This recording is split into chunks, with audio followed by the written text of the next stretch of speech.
Hello मित्रों, संस्कार children academy Barmer के ऑनलाइन क्लासेस में एक बार पुनः आपका स्वागत है। मेरा नाम कोलाराम और हिंदी का टीचर होने के नाते अब अलंकार से संबंधित हमारी बात रहेगी। पहली हमने शब्दालंकार से संबंधित हमारी क्लास हो रखी है और अब हमारी दूसरी क्लास रहेगी, वो रहेगी अर्थालंकार।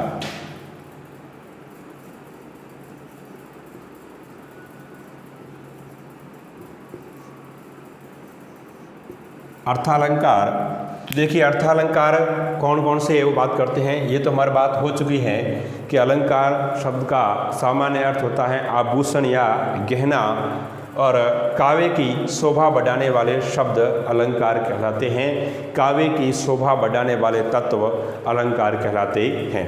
अब अपन बात करते हैं अर्थालंकार। तो अर्थालंकार कौन कौन से हैं, जैसे उपमा अर्थालंकार है, रूपक अर्थालंकार है, उत्प्रेक्षा,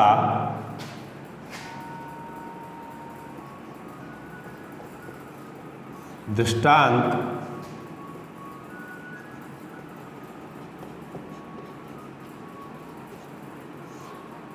अन्योक्ति,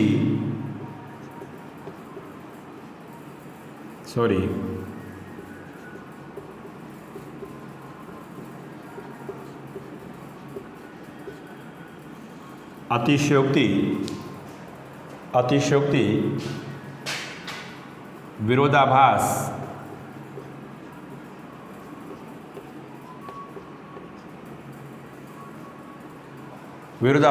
तो ये सब कैसे अलंकार है? अर्थालंकार है। ठीक है, अब हमारी बात रहेगी अर्थालंकार कि जब जो काव्य के अंदर चमत्कारी के रूप उसके अर्थ पर निर्भर करता है। किस पर निर्भर करता है? अर्थ पर निर्भर करता है, तो उसे हम क्या कहेंगे? अर्थालंकार कहेंगे। जैसे पहला अलंकार है उपमा। पहला अलंकार अपन लेते हैं उपमा। तो उपमा अलंकार किसे कहते हैं? कि जब काव्य में उपमेय व उपमान के आधार पर समानता दर्शाई जाए। परिभाषा लिख लो आप। जब काव्य में उपमेय व उपमान के आधार पर जब समानता दर्शाई जाती है तो वहाँ पर उपमा अलंकार होगा। कौन सा अलंकार होगा? उपमा। तो इसमें क्या दर्शाई जाएगी? समानता दर्शाई जाएगी या तुलना। समानता या क्या होगी? तुलना से संबंधित बात की जाएगी, तो वहाँ पर उपमा अलंकार होगा। जैसे अपन उदाहरण देते हैं कि सीता का मुख चंद्रमा के समान है। सीता का मुख चंद्रमा के समान है। अब देखो, जो हमने पढ़ा था शब्दालंकार, शब्दालंकार में क्या था? किसी न किसी एक शब्द पे बात निर्भर की थी। लेकिन अर्थालंकार में क्या है? जब अपन पूरा इस पद को पढ़ेंगे, पूरी इस पंक्ति को पढ़ेंगे, तब इसका जो अर्थ हमें मालूम होगा कि सीता का जो मुख है वो चंद्रमा के समान है। और इस उपमा के 4 अंग हैं। कितने अंग हैं? 4 अंग हैं। ठीक है, जैसे ये हो गया उपमेय। ये क्या है? उपमेय है। अब उपमेय किसे कहते हैं? कि जिसकी तुलना की जाए। जिसकी तुलना की जाए, तो अपने सीता के बारे में बात की जा रही है, सीता के मुख के बारे में बात की जा रही है, तो ये उपमेय हो गया। चंद्रमा, इसमें हो गया उपमान। चंद्रमास में क्या हो गया? उपमान। कि सीता के मुख की तुलना करने के लिए और उसकी सुंदरता या शोभा बढ़ाने के लिए हमने तो जो समानता दर्शाने के लिए क्या काम में लिया, क्या शब्द काम में लिया? चंद्रमा। तो ये हो गया उपमान। उपमान शब्द का अर्थ होता है कि मान और सम्मान के आधार पर उसकी तुलना करने के लिए। और उसके साथ साथ में वाचक शब्द, ये समान, ये वाचक शब्द है। ये क्या है? वाचक शब्द है। और मुख इसमें जो गुणधर्म क्या है? समान गुणधर्म। और उसके साथ साथ में उपमा अलंकार के अंदर जो वाचक शब्द आते हैं कौन कौन से? सी, सा, समान,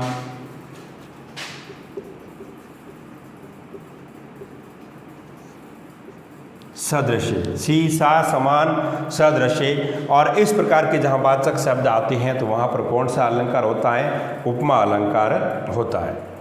ठीक है, तो ये बात आपको समझ में आ गई होगी। अब अगला हमारा अलंकार है रूपक।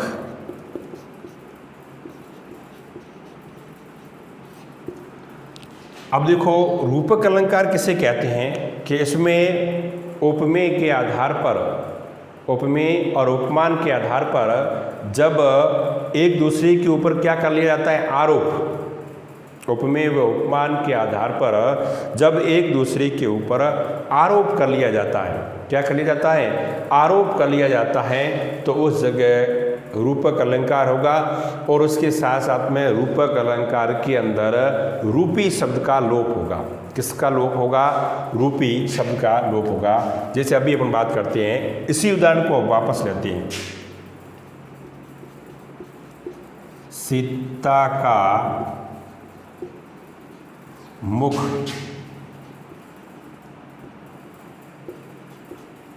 चंद्रमा ही है।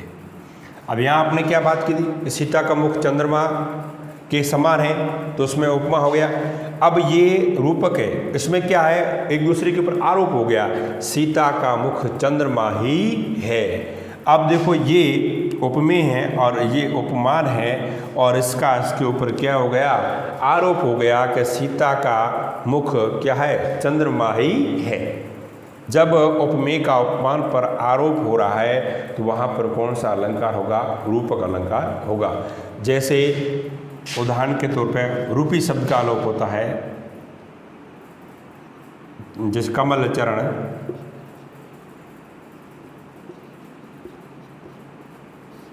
कमल चरण, इसमें भी क्या है? बीच में योजक चिन्ह है, उसके साथ साथ में रूपी शब्द का लोप हो रहा है, ये कमल रूपी चरण। ठीक है, तो इस प्रकार से क्या है? जिसमें रूपी शब्द का लोप होगा उस जगह रूपक अलंकार होगा। ठीक है, तो आगे अपनी बात करते हैं।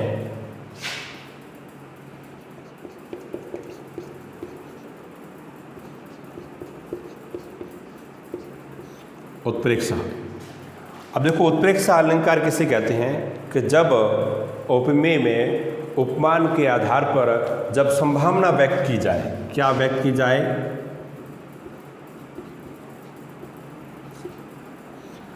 जब संभावना व्यक्त करना, इस जगह क्या है? संभावना व्यक्त की जाएगी। क्या व्यक्त की जाएगी? जिस जगह संभावना व्यक्त करने का भाव बोध होता है, संभावना व्यक्त करने की जब बात होती है, तो वहाँ पर उत्प्रेक्षा अलंकार होगा। और इसके साथ साथ में इसके वाचक शब्द है, इसके जो वाचक शब्द है कौन से? अनु, मनो, जन्नु, जानो। इस प्रकार से अनु है, मनु है, जनु है, जानो है। और ये वाचक शब्द जहाँ आते हैं तो वहाँ पर कौन सा अलंकार हो जाता है? उत्प्रेक्षा अलंकार हो जाता है। ठीक है, जैसे अपन उदाहरण के तौर पे कहते हैं ना कि मानो आज वर्षा हो सकती है, मानो आज वर्षा हो सकती है, तो अपन क्या व्यक्त करें? संभावना व्यक्त कर रहे हैं। तो जिस जगह संभावना व्यक्त करने का भाव बोध होता है उसी का उत्प्रेक्षा अलंकार होगा। अगला अलंकार है दृष्टांत अलंकार।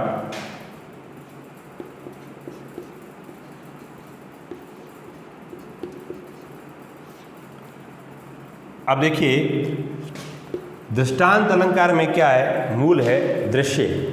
अब जो दो पंक्तियां हैं, दो पंक्तियों के अंदर जो पहली पंक्ति में दृश्य बताया गया है और वो का वो दूसरी पंक्ति में जब दृश्य बताया जाता है तो वहाँ पर क्या है, दृष्टांत अलंकार होगा।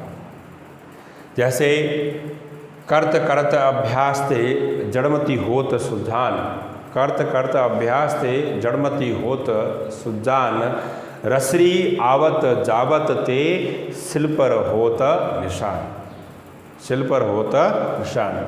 तो उस जगह कौन सा अलंकार होगा, दृष्टांत अलंकार होगा। ठीक है, जो पहली पंक्ति में बात बताई गई है वो की वो क्या दूसरी पंक्ति में बात बताई जाएगी, उसे कहते हैं दृष्टांत अलंकार। ठीक है, और पांचवा अलंकार है वो है अन्योक्ति।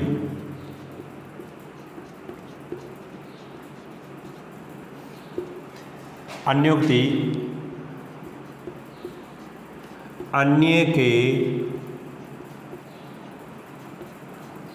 माध्यम से, अन्य के माध्यम से कही गई, अन्य के माध्यम से कही गई उक्ति या कथन, उक्ति या कथन। ठीक है, तो अन्योक्ति के अंदर क्या होगा, अन्य के, जब काव्य में किसी अन्य के माध्यम से कही गई जो उक्ति या कथन का बोध हो उस जगह अन्योक्ति अलंकार होगा। क्या होगा, अन्योक्ति अलंकार। ठीक है, जैसे नहीं पराग नहीं मधुर, मधुर नहीं विकास, अली कली ही शोभद्यो आगे कौन हवार। ठीक है, तो इसमें भी अन्योक्ति अलंकार है। माली आवत देख कर कलियन करी पुकार, फूली फूली सब चुन लिया काली हमारी बार। तो इसमें भी कौन सा अलंकार हो रहा है, अन्योक्ति अलंकार हो रहा है कि किसी अन्य के माध्यम से कही गई उक्ति कथन। अगला अलंकार है अतिशयोक्ति।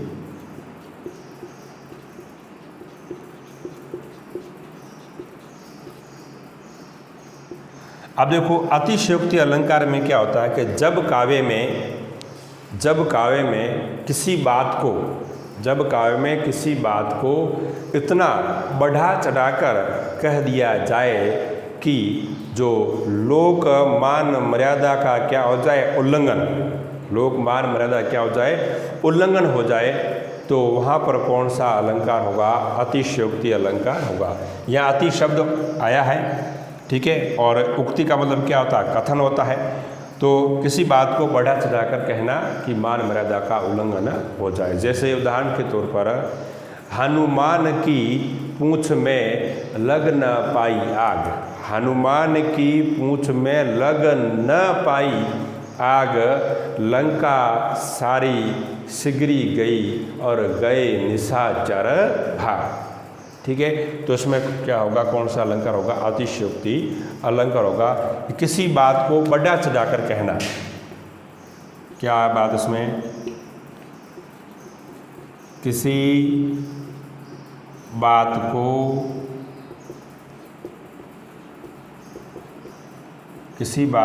बढ़ा चढ़ाकर कहना। जब किसी बात को बढ़ा चढ़ाकर कहा जाता है तो वहाँ पर कौन सा अलंकार होगा, अतिशयोक्ति अलंकार होगा। अब हमारा अगला अलंकार होगा विरोधाभास।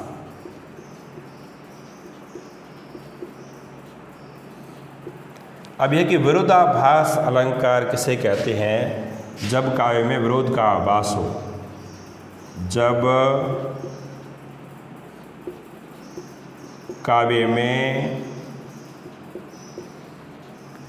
विरोध का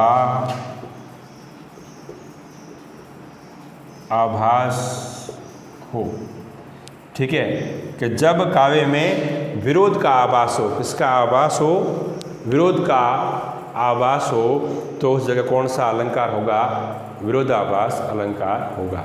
जैसे उदाहरण, या अनुरागी चित्त की गति समझे नहीं कोई, ज्यों ज्यों बूढ़े श्याम रंग त्यों त्यों उज्ज्वल खोई। जैसे हम श्री कृष्ण की भक्ति में काले रंग में डूब रहे हैं, श्री कृष्ण के प्रेम में डूब रहे हैं और उज्जवल हो रहे हैं, पवित्र हो रहे हैं, सफ़ेद हो रहे हैं। तो काले रंग में डूबना और सफ़ेद होना, तो जहाँ विरोध का आभास होता है तो उस जगह विरोधाभास अलंकार होता है। इसके अलावा जैसे एक संदेह अलंकार भी अपने सिलेबस में है, और संदेह अलंकार में क्या होता है, कोई शक होता है, क्या होता है, कोई शक होता है, उसमें संदेह होता है कि क्या है और क्या नहीं, ठीक है, शक की भावना। अपन कहते हैं कि इसमें क्या है क्या नहीं, कोई प्रकार का शक, वास्तविक बात अपने सामने है फिर भी अपन को समझ में नहीं आती है, तो वहाँ पर संदेह अलंकार होता है, ठीक है। जब काव्य में जो संदेह की भावना हो उस जगह संदेह अलंकार होता है, ठीक है। जैसे उदाहरण है, सारी बिच नारी है कि नारी बिच सारी है, सारी बिच नारी है कि नारी बिच सारी है, ठीक है ना। तो उसमें कौन सा अलंकार है, संदेह अलंकार है। एक भ्रांतिमान अलंकार होता है, भ्रांतिमान अलंकार में ये होता है कि हमारे को भ्रांति है, हमारे को भ्रांति है और भ्रांति होते ही फिर भी अपने मान लिया कि ये तो वास्तविक वही बात हो सकती है, तो उस जगह भ्रांतिमान अलंकार होता है। तो ये अर्थालंकार से संबंधित ये सारी की सारी बातें आप पढ़ लेना, और इनकी परिभाषा सारी मैंने बताई है वो आप अपनी नोटबुक में नोट कर लेना, और जो भी आपको बात समझ में नहीं आती है तो आप कमेंट के रूप में लिख सकते हो। और संस्कार चिल्ड्रन एकेडमी बाड़मेर के द्वारा जो आपके लिए सेवाएं हाजिर हैं और सेवाएं आपके लिए बिल्कुल सराहनीय के रूप में कार्य किया जा रहा है, और घर बैठे आराम से पढ़ें। जय हिंद, धन्यवाद।